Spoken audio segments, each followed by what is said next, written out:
அனைவருக்கும் வணக்கம். இன்னைக்கு நம்மளோட மரியாதைக்குரிய நண்பர் திரு கிஷோர் கே. சுவாமி அவர்கள் இணைஞ்சிருக்கிறாரு. அவர்கிட்ட சில கேள்விகளை கேட்டு தெரிஞ்சுக்குவோம். வணக்கம் திரு கிஷோர். வணக்கம். எப்படி இருக்கிறீர்கள்? குட். வெரி குட்டா? Very very good. சூப்பருங்க. அதாவது நேற்றுலேருந்து நீங்கள் பயங்கர பாசிட்டிவ் வைப்ஸில் தான் இருக்கிறீங்க. ஒரு மாதிரி அப்படியே பத்திக்கிச்சு எங்களுடைய கூடாரமே ஒரு மாதிரி களை கட்டுது அப்படிங்கிற மாதிரிலாம் சொல்லிட்டு இருக்கிறீங்க. இருங்க இருங்க, நல்ல விஷயம் தான், சந்தோஷம். அதில் பொதுவாக எங்கள் தோழர் வந்து பார்த்தீங்கன்னா கிட்டத்தட்ட ஒரு வருஷமா, எங்கள் தோழர்னு சொன்னால் டக்குன்னு சொன்னால் உங்களுக்கு தெரியுமா, பேர் சொல்லணுமா? சொல்லுங்க. எத்தனையோ தோழர் இருக்காங்க. இப்பெல்லாம் தோழர்னாலே நமக்கு ஒரு எங்க மாதிரி தோழர் கிரைம் பார்ட்னர் அப்படின்னு சொல்றாங்க. எங்கள் தோழர் மரியாதைக்குரிய தொல் திருமாவளவன் அவர்கள். அவர் வந்து ரொம்ப நீண்ட காலமாக உங்களுக்கு ஒரு அறிவுரை, ஒரு தாய் உள்ளத்தோட ஒரு அறிவுரை கொடுத்துருந்தாரு. தாய் சீட்டானா சிறுத்தை. என்னன்னா வந்து பார்த்தீங்கன்னா, இப்படிதான் பாஜக கூட சேராதீங்க, கரைஞ்சி போயிடும், உங்களை கொஞ்சம் கொஞ்சமா கரைச்சி தின்னு போடுவாங்க, புட்டு சாப்பிட்ருவாங்க, கொஞ்சம் கொஞ்சமா சுரண்டி சாப்பிட்ருவாங்க அப்படின்லாம் சொல்லி அக்கறையிலையும் ஆதங்கத்திலையும் அவர் அட்வைஸா பண்ணிட்டு இருக்கிறாரு. அதை கொஞ்சம் கூட மதிக்காம உங்களுடைய புரட்சி தமிழர், உங்களுடைய இபிஎஸ் அவர்கள் பேசும்போது, நாங்க எங்க கூட்டணி வச்சா உங்களுக்கு என்ன, உங்களுக்கு என்ன, உங்களுக்கு என்ன கசக்கு, உனக்கு என்ன அப்படிங்கிற மாதிரி ஒருமையில கூட கேட்கிறாரு. இல்ல உங்க கதையை பாருன்றாரு. கரெக்ட் தானே? உங்க கதையை டப்பா டான்ஸ் ஆடிக்கிட்டு இருக்குங்க. என்ன நீ பேசிக்கிட்டு இருக்கும் பொழுதே, அதாவது நீங்கள் எங்களை பற்றி பேசிக் கொண்டிருக்கும் பொழுதே உங்களுடைய ஆதங்கம் எங்களை பற்றி இருக்கும் பொழுதே உங்களுடைய வன்னி அரசையும், உங்களுடைய ஆளூர் ஷானவாசியும், உங்களுடைய அந்த பாலாஜியையும், அந்த ரவிக்குமாரையும் எல்லாரையும் திமுக விலைக்கு வாங்கி விட்டது.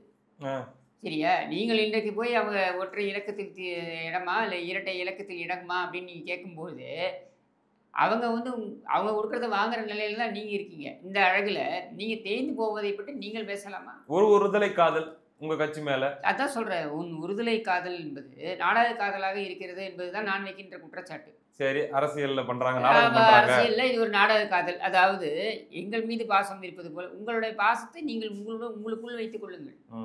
சரியா? நாங்கள் சொல்வது உங்களிடம் என்னவென்றால், முதலில் திமுகவிடமிருந்து நீங்கள் உங்களை காப்பாற்றிக் கொள்ளுங்கள். ஏன் திமுக உங்கள் கட்சியில் நீங்கள் இதைத்தான் எனக்கு திமுக தர வேண்டும் என்று பேசும் அளவிற்காவது உரிமை இருக்கா? கடைசி வரைக்கும் பிளாஸ்டிக் சேர் தானே. நான் பிளாஸ்டிக் சேர் நாங்க தரையில கூட போட்டா அது உட்கார்ந்து ஓம் பிரச்சனை கூட சொல்ல மாட்டேன். அது உன் உரிமை.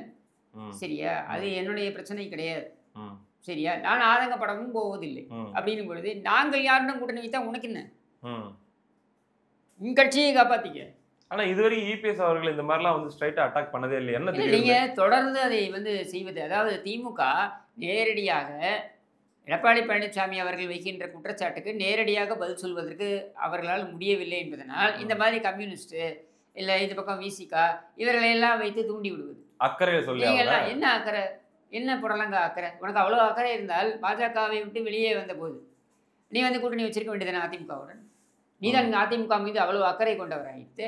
நாங்களே 2001 பாஜக கூட கூட்டணி போனது மட்டும் கிடையாது. இதே பாஜக உடைய வேட்பாளர்களுக்கு தெருவாக சென்று பிரச்சாரம் பண்ணவர் திருமாவளவன். என்ன சொல்றீங்க? முதல்ல என்ன சொன்னாங்க? அவர் என்ன சொன்னார்? முதலில் அவரும் சிதம்பரம் வந்து காங்கிரஸ் ஜனநாயக பேரவையோ ஏதோ ஒரு கட்சி ஒன்று வச்சிருந்தார். தமாகலேருந்து வெளில வந்துட்டார் சிதம்பரம். இவங்க 2 பேரும் என்ன பண்றாங்க? பாஜகவுடன் கூட்டணி எப்படி நியாயப்படுத்துகிறார்கள் என்றால், திமுகவுடன் தான் எங்களுடைய கூட்டணி. எங்களுடைய கூட்டணி வந்து பாஜகவுடன் கிடையாது, திமுகவுடன் தான் கூட்டணி, திமுக தலைமையில் தான் அந்த கூட்டணி இருக்கிறது என்று நியாயப்படுத்தினார்கள். கடைசியில் பார்த்தீங்கன்னாக்கா பாஜகவுடைய வேட்பாளர்களுக்கும் எங்களுடைய ஆசி பெற்ற வேட்பாளர், வெற்றி வேட்பாளர் என்று இவர்கள் பிரச்சாரம் செய்தார்கள். எப்ப இருந்து பாஜக மதவாத கட்சியா மாறிச்சு உங்களுடைய பார்வையில்? 2001 இருந்து நீங்க பாத்தீங்கன்னா, அந்த குஜராத் கலவரம் நடந்த பொழுது கூட அது மதவாத கட்சியாக பார்க்கப்படவில்லை. பாபர் மசூதி இடிப்பு நடந்தப்ப கூட, பாபர் மசூதி இடிப்பு நடந்துச்சு 90s நடந்த பொழுது திரும்ப வந்து அந்த தலித் பேந்தர் இயக்கம் அப்படின்ற அந்த இயக்கத்தை அப்பதான் வந்து அவர் கொண்டு வர. இதெல்லாம் பார்த்ததுக்கு அப்புறம் தான் இவங்க பாஜகவோட கூட்டணி வைக்கிறாங்க.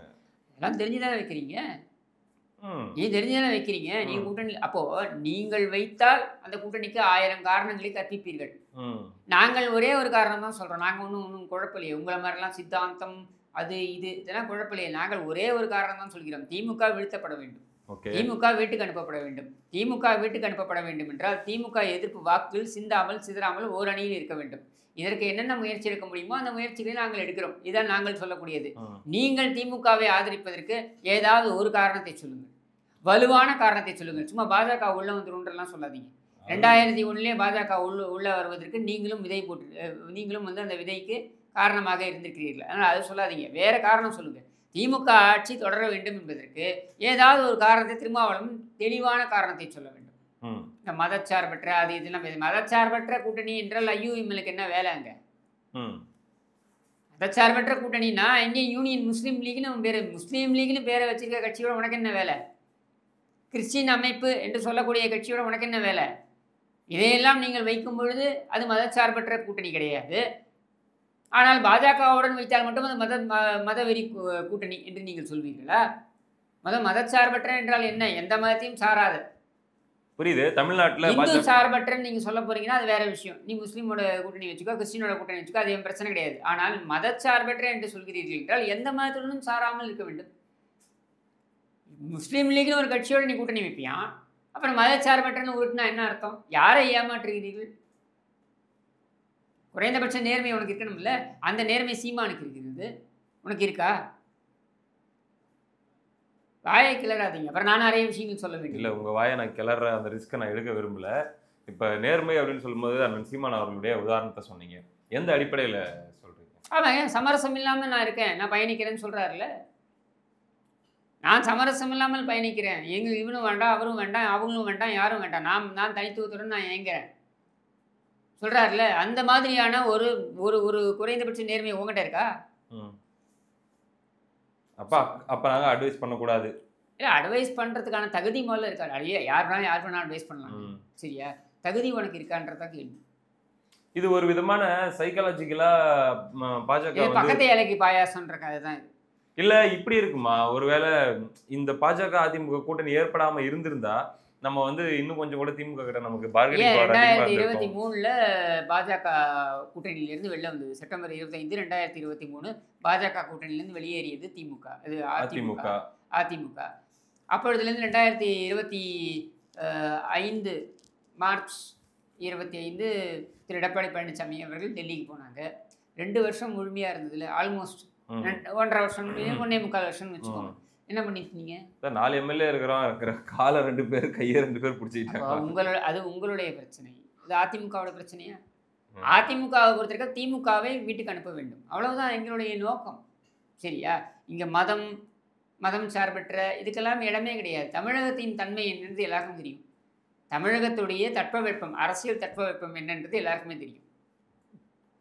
இங்கே சாதி அரசியல் ஓரளவுக்கு இருக்கலாம், மத அரசியல் அப்படின்றது இந்த இடத்துல தலை தூக்க முடியாத ஒரு சூழல் தான் இங்கே இருக்குது. அப்படின்னும் பொழுது பாஜக இங்கே உள்ளே வந்து மத அரசியலை ஏற்படுத்தும்ன்றதுலாம் வந்து பித்தலாட்டம். சரிங்க, உங்ககிட்ட ஸ்ட்ரைட் ஃபார்வர்டாக ஒரு கேள்வி கேட்குறேன். திமுகவை சுற்றி இருக்கிற கூட்டணி கட்சிகள் இருக்குது இல்லை, இது எல்லாம் சதைகள் இருக்கட்டுங்க. மேட்ரு நான் கேட்குறது என்னன்னா, இப்போ அந்த கூட்டணி கட்சிகள் இல்லாத திமுக அப்படின்னு பார்த்தோம்னா திமுகவுடைய நிலை என்னவா இருக்கும்? அல்லது இந்த கூட்டணி கட்சிகள் தொடர்ச்சியாக திமுகவை இப்படி தாங்கி பிடித்து கொண்டிருப்பதனால தான் தமிழ்நாடு தொடர்ச்சியாக இப்படியான பிரச்சனைகளை சந்திச்சுட்டு இருக்குது திமுக ஆட்சியில் நம்ம சொல்லலாம். நீங்க 4.5 ஆண்டுகள் திமுகவுடைய ஆட்சியை எடை போட்டு பாருங்க. இந்த 4.5 ஆண்டுகள் திமுக ஆட்சி செய்தது அப்படின்றத கம்யூனிஸ்டா இருக்கட்டும், இல்லை வைசிகாவா இருக்கட்டும், இல்லை மதிமுகவா இருக்கட்டும், இவர்கள் எல்லோருமே, இல்லை காங்கிரஸா இருக்கட்டும், இவர்கள் எல்லோருமே மனசாட்சியை தொட்டு இது சிறப்பான ஆட்சி என்று சொல்வார்களா? அப்ப இவங்களையும் தோக்கடிக்கணும்னு நீங்க சொல்ல வரீங்க? சொல்லி இருக்கிறார்களா? இதான் என்னோட கேள்வி. நீங்க புலம்பிட்டு தான் இருக்கிறாங்க. நீங்க என்ன சொல்லி ஆட்சிக்கு வந்தீங்க? நாங்கள் சிறப்பான ஆட்சியை கொடுப்போம்னு சொல்லி தானே வந்தீங்க. சொல்லதையும் செய்வோம், சொல்லாததையும் செய்வோம், அப்படி தானே வந்தீங்க நீங்க. இப்போ நீங்க 4.5 ஆண்டுகள் முடிஞ்சிருச்சு. நீங்கள் மக்களிடம் திரும்பி செல்லும் பொழுது நீங்கள் யோகியர்களாக இருந்தால் நீங்க கேட்க வேண்டிய கேள்வி என்ன? திராவிட மாடல் 2.0 இந்த சாதனைகள் உங்களுக்கு போதவில்லையா? இவ்வளவு சாதனைகள் நாங்கள் செய்திருக்கிறோமே, இப்படி கேட்டு தானேங்க நீங்க போகணும். அதை செய்யாம பாஜக உள்ள வந்துருன்றதுலாம் ஒரு ஆர்கியூமெண்டாங்க. அது நாடாளுமன்ற தேர்தலுக்கு பண்ணா கூட ஒரு லாஜிக் இருக்குது. சட்டமன்ற தேர்தல் பாஜக உள்ள வந்துடும் அப்படின்னு சொல்லிட்டு இந்த திருடனை நாங்கள் திருட விடணும்னு ஏதாவது இருக்கா? எனக்கு புரியலையே. தான் நான் கேள்விப்பட்டேன், யாரோ ஒருத்தர் ஒரு இஸ்லாமியர் வந்து அவங்க தொகுதி எம்எல்ஏ கிட்ட போயிட்டு ஏதோ ஒரு பிரச்சனையை சொன்னபோது, பாய் அதெல்லாம் ஒன்றும் பண்ண முடியாது, உனக்கு என்ன பிரச்சனையா இருந்தாலும் இந்த ஆட்சி எவ்வளோ. அப்போ அதை ஓப்பனாக எங்கிட்டே ஒருத்தர் ரொம்ப தெளிவாகவே சொல்கிறாரு. பாய், அது பேர் கூட சொல்கிறேன், எனக்கு ஒன்றும் பிரச்சனை இல்லை, காஜா மொய்தீன் அவர் சொல்கிறார். ஃபோன் பண்ணுறேன் எங்கள் ஏரியாவே, அவர் சொல்கிறார், பாய் உங்களுக்குலாம் வேறு வழியே கிடையாது, எங்களுக்கு தான் ஓட்டு போட்டாகணும், நீங்கள் நாங்கள் என்ன பண்ணாலும், நாங்கள் என்ன அட்டகாசம்னாலும் எங்களுக்கு தான் ஓட்டு போட்டாகணும், இதை தான் அவங்க சொல்கிறாங்க. அப்போ நீங்கள் யோசிக்க வேண்டியது அதிமுகவோ பாஜகவோ கிடையாது. சரியா? யோசிக்க வேண்டியது இஸ்லாமியர்கள். நீ யோசிக்காம போங்க, அது உங்க பிரச்சனை. இப்ப இந்த திமுக கூட்டணி கட்சிகள் திருந்த வேண்டும் என்றால் இவர்கள் திருந்தவே வேண்டாம். நான் என்ன சொல்ல வரேன், இவர்கள் ஒட்டுக்கா இருக்கிறத நம்மளும் விரும்புகிறோம். இப்படி 13 கட்சி கூட்டணி என்று ஸ்டாலின் ஒண்ணுக்கு போனாலும் கூட கூட்டு போறாருல்ல. தெரியலைங்க, நான் பார்க்கல. எனக்கு அந்த மாதிரி தகவல் எதுவும் வரல. நீ நீ பார்க்க வேண்டிய இன்ட்ரெஸ்ட் உங்களுக்கும் எனக்கும் இருக்க போறது இல்லை. ஆனால் அவர்கள் நடந்து கொள்ள விதம் பார்த்தா அப்படிதான் இருக்கு. அப்படின்னும் பொழுது ஒட்டுக்கா கூட்டு போகல, அப்படியே ஒட்டுக்காவே இருங்கன்றேன் நான். திமுகவாவது எதிர்கட்சி வரிசையில் வராமல் கொஞ்சம் ஓரளவுக்கான எம்எல்ஏக்களையாவது பெறுவார்கள் என்று நம்பலாம். இவர்கள் முற்றிலுமாக துடைத்து எறியப்பட வேண்டும். ஏனென்றால் திமுகவை விட ஆபத்தானவர்கள் இவர்கள். ஒரு எம்எல்ஏ கூட வரக்கூடாது, டெபாசிட்டே வரக்கூடாது. நான் அதுதான் சொல்றேன். ஏன்னா திமுகவை விட ஆபத்தானவர்கள் இவர்கள். திமுக செய்யக்கூடிய தவறை திமுகவை விட அதிகமாக நியாயப்படுத்தக்கூடியவர்கள் இவர்கள். இவர்கள் வெக்கமாக இருக்க வேண்டாம். அதிமுகவுடைய நலன் கருதி அதிமுகவோட நலன் நாங்கள் பார்த்துக்கோம். சரியா? நீங்கள் கவலைப்படாதீங்க. தமிழகத்தோட நலன் பற்றி நீங்கள் யோசிங்க. கட்சி அதுதானே ஆரம்பிச்சிங்க. திமுக முட்டு கொடுக்கறதுக்கு ஆரம்பிச்சிங்க. நீங்கள் அதிமுகவுக்கும் முட்டு கொடுக்க வேண்டாம். ஆனால் என்னுடைய கேள்வி, இந்த 4.5 ஆண்டுகள் ஆட்சி சரியான ஆட்சியாக இருந்திருக்கிறதா என்பதனை நீங்கள் யோசித்து பாருங்கள். அதிகப்படியாக இதை விட கடந்த ஆட்சியை விட அதிகப்படியாக தலித் மக்கள் மீது தாக்குதல்கள் நடந்திருக்கு. இதை நியாயப்படுத்துகிறீர்களா? அவர் தான் சொல்றாருங்க, ரொம்ப கசப்போடும் வலியோடும் வேதனையோடும் வேற வழி இல்லாமல் இந்த கூட்டணியில் தொடர வேண்டி இருக்கிறது. உங்களுக்கு இருக்கு. அதே கசப்போடும் வேதனையோடும் வலியோடும் நாங்கள் சுமக்க வேண்டிய அவசியம் என்ன? வாழ வேண்டிய அவசியம் எங்களுக்கு அது இல்லையே. உங்களுக்கு அந்த அவசியங்கள் இருக்கலாம், எங்களுக்கு அந்த அவசியம் இல்லையே. எங்களுக்கு வாயில் கசக்கிறது என்றால் துப்பிடுவோம். வச்சுட்டு இருக்க மாட்டீங்க, வாயில வச்சுட்டு இருக்க மாட்டோம். நீ தொடர்ந்து வச்சுக்கிட்டு இருக்கேன்னா உனக்கு ஏதோ தேவை இருக்கு, அதை கடந்து. அது என் பிரச்சனை கிடையாது. நீ எதை வாயில வச்சுக்கிறன்றது என் பிரச்சனை கிடையாது. கூட்டணி தான் கசப்பா இருந்தாலும் வேற வழி இல்லாம திமுக அது என் பிரச்சனை கிடையாது. அதை எங்கள் மீது திணிக்காதீர்கள் நாங்கள் சொல்றோம். தமிழர்களாக நாங்கள் தமிழக மக்களாக நாங்கள் சொல்கிறோம். நீங்கள் இந்த வலியோடும் வேதனையோடும் கசப்போடும் நாங்கள் சுமக்க வேண்டிய அவசியம் கிடையாது. சரி, இப்போ திமுக என்கிற இந்த அழுக்க மூட்டையை நாங்கள் சுமக்க வேண்டிய அவசியம் கிடையாது. திருமாவளவனுக்கு சுமக்க வேண்டிய அவசியம் இருக்கிறது என்றால் அதற்கு எங்களால் புரிந்து கொள்ள முடிகிறது அதை. சரியா? அதோடு நாங்கள் புரிந்து கொள்கிறோம். நீங்கள் பட்டுதான் தெரிந்து கொள்வீர்கள். தலைகீழே தான் குதிப்பான அந்த கோட்டை சாமி, நீ போய் குதிக்க போறேன்னா குதி, வேண்டாம்னு சொல்லலை. சரியா? அதுக்காக எங்கள் மீது ஆதங்கப்படுவது போல எங்களுடைய கூட்டணிக்குள் குழப்பம் இருப்பது போல இது ஜெல்லாகாத கூட்டணி. நீங்க யாரையா சொல்றதுக்கு? அதை நாங்கள் எங்கள் தொண்டர்களை முடிவு பண்ணுவோம், நாங்கள் முடிவு பண்ணுவோம். யாரு சொல்றது? அதை தாண்டி அவங்க இப்படி ஒரு பொதுவான ஒரு பார்வையில் ஒரு புரிதல் இருக்கும். ஒரு 10 எம்எல்ஏ அந்த மாதிரிலாம் வந்து பாஜக வந்து உட்காந்தாங்க அப்படின்னா தமிழ்நாட்டில் மத ரீதியான குழப்பங்கள் இந்த மாதிரியான சலசலப்புகள் ஏற்படுத்த வாய்ப்பு இருக்குது இல்லை? அது என்ஷூர் பண்ணுவாங்க. 2001 நடக்காதது 2025 நடக்கும் என்று ஏன் நினைக்கிறீர்கள்? 2001 நீ கூட்டணி வைத்த போது நடக்காதது 2001 எப்படி நடக்கும்? அமைதி பூங்காவாக ஆட்சிக்கு வந்தால் தமிழ்நாட்டை அதிமுகவில் கொண்டு செல்ல முடியும் என்று நம்புகிறீர்கள்? அமைதி பூங்காவாக தான் அதிமுகவுடைய காலத்தில் இருந்திருக்கு. உங்க காலத்துல தான் நீங்க ஆர்எஸ்எஸ்க்கு பேரணிக்கு அனுமதி கொடுத்தீங்க. இதெல்லாம் நீங்க தானே கொடுத்தீங்க. எங்களை பொறுத்த வரைக்கும் சட்டம் ஒழுங்கு என்று வரும்பொழுது அதிமுகவை பொறுத்த வரைக்கும் ஒரு காலம் எந்தவித சமரசமும் இருக்காது என்று எங்களால் நெஞ்சை நிமிர்த்தி சொல்ல முடியும். சரியா? இங்கொன்றும் அங்கொன்றுமாக பிரச்சனைகள் நடந்திருக்கலாம். எல்லா ஆட்சியும் அப்படியே 100% சுத்தமாக நடந்ததுன்னு நான் நியாயப்படுத்த போறதில்லை. தூத்துக்குடியில் நடந்தது போல சம்பவங்கள் நடைபெற்றிருக்கலாம். அதை நீங்களே இப்பயும் கூட விமர்சனம் சரியா? அது ஒரு கரும்புள்ளியாக இருந்திருக்கலாம். நான் இல்லைன்னா மறுக்கல. சரியா? ஆனால் பெருவாரியாக பார்க்கும் பொழுது ஒரு ஆட்சி என்றால் ஒரு ஆட்சி நிர்வாகம் என்று இப்படித்தான் செயல்பட வேண்டும் அப்படின்னு இருக்கு இல்லையா? அந்த எந்த வரையறைக்கும் இல்லாத ஒரு ஆட்சி நிர்வாகமாக இப்பொழுது இருக்கக்கூடிய ஆட்சி நிர்வாகம் இருக்கிறது அப்படின்ற நிலையில் இதை எப்படி நீங்கள் நியாயப்படுத்துறீங்கன்றதான் என்னோட கேள்வி. ஒரு கூட்டணி கட்சியாக நீங்கள் எப்படி இதை நியாயப்படுத்துகிறீர்கள்?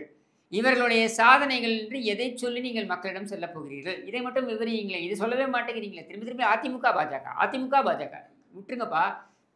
அதிமுக பாஜகவுடன் சென்றதுனால் உங்களுக்கு வெற்றி உறுதின்னு நம்புறீங்க இல்லையா? அப்புறம் ஏன் தினம் தினம் அதிமுக பாஜக பற்றி புலம்புறீங்க? நீ வந்து கொண்டாடலாம், மக்களும் கொண்டாட வேண்டும் என்றால் உங்களுக்கு சாதனைகளை கொண்டு வந்து சொல்லுங்கப்பா. சொல்லுங்க. கம்யூனிஸ்ட் சொல்லட்டும், மதிமுக சொல்லட்டும், பிசிக சொல்லட்டும், நாங்கள் முட்டு கொடுக்கின்ற இந்த திமுக இவ்வளவு சிறப்பாக செயல்பட்டு இருக்கிறது, வரலாறில் பார்க்காத சாதனைகளை எல்லாம் இவர்கள் செய்து காட்டியிருக்கிறார்கள். சொல்லு. ஏன் முடியல? திரும்ப ஏன் பாஜக என்ன கதை விடுற? இவர்கள் திரும்ப திரும்ப பாஜக உள்ள வந்துடும் சொல்றது என்ன தெரியுமா? ஒரு இருட்டு அறையில் இல்லாத கற்பனை கருப்பு பூனையை தேடுவதற்கு கூடிய 4 குருடர்களுக்கு சமம். பார்ப்போம் மக்கள் என்ன சொல்றாங்க அப்படின்ட்டு. இவ்வளவு நேரம் உங்களுடைய கருத்துக்களை பகிர்ந்துகிட்டதுக்கு ரொம்ப ரொம்ப நன்றி.